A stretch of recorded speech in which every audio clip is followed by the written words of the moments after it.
Van Houten. I'm a good person, but a shitty writer. You're a shitty person, but a good writer. We'd make a good team. I don't want to ask you any favors, but if you have time, and from what I've seen you have plenty, I was wondering if you could write a eulogy for Hazel. I've got notes and everything, but if you could just make it into a coherent whole or whatever, or even just tell me what I should say differently. See, here's the thing about Hazel. Almost everyone is obsessed with leaving a mark upon the world, bequeathing a legacy, outlasting death. We all want to be remembered. I do too. That's what bothers me most, is being another unremembered casualty in the ancient and inglorious war against disease. I want to leave a mark. But Van Houten, the marks humans leave are too often scars. You build a hideous minimal or start a coup or try to become a rock star and you think, they'll remember me now. But A, they don't remember you, and B, all you leave behind are more scars.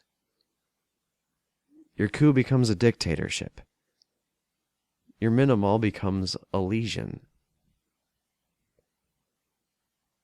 Okay, maybe I'm not such a shitty writer, but I can't pull my ideas together, Van Houten. My thoughts are stars I can't fathom into constellations.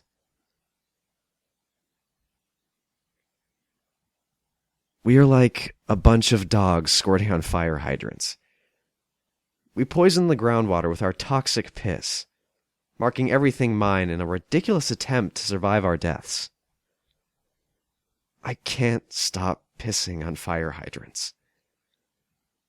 I know it's silly and useless, epically useless in my current state. But I am an animal, like any other. Hazel is different. She walks lightly, old man. She walks lightly upon the earth. Hazel knows the truth. We're as likely to hurt the universe as we are to help it. And we're not likely to do either. People will say it's sad that she leaves a lesser scar, that fewer remember her, that she was loved deeply but not widely. But it's not sad, Van Houten. It's triumphant, it's heroic. Isn't that the real heroism? Like the doctors say, first, do no harm. The real heroes, anyway, aren't the people doing things. The real heroes are the people noticing things, paying attention. The guy who invented the smallpox vaccine didn't actually invent anything. He just noticed the people with cowpox didn't get smallpox. After my PET scan lit up, I snuck into the ICU and saw her while she was unconscious. I just walked in behind a nurse with a badge, and I got to sit next to her for like 10 minutes before I got caught.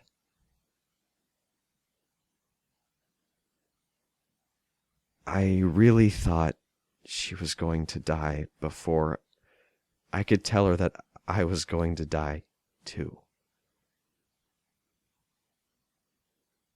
It was brutal.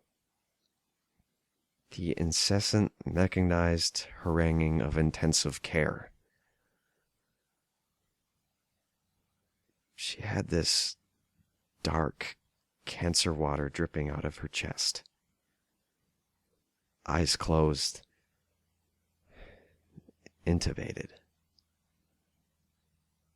but her hand was still her hand, still warm, and the nails painted this almost black, dark blue, and I just held her hand and tried to imagine the world without us. And for about 1 second, I was a good enough person to hope she died, so that she would never know that I was going to. But then I wanted more time so we could fall in love. I got my wish, I suppose. I left my scar. A nurse guy came in and told me I had to leave. And I asked if she was doing okay, and the guy said, "Still taking on water. A desert blessing. An ocean curse." What else? She is so beautiful. You don't get tired of looking at her. You never worry if she's smarter than you. You know she is. She is funny without ever being mean.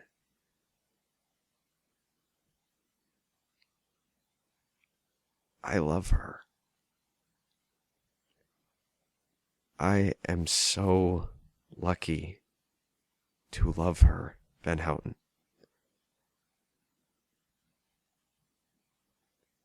You don't get to choose if you get hurt in this world, old man. But you do have some say in who hurts you.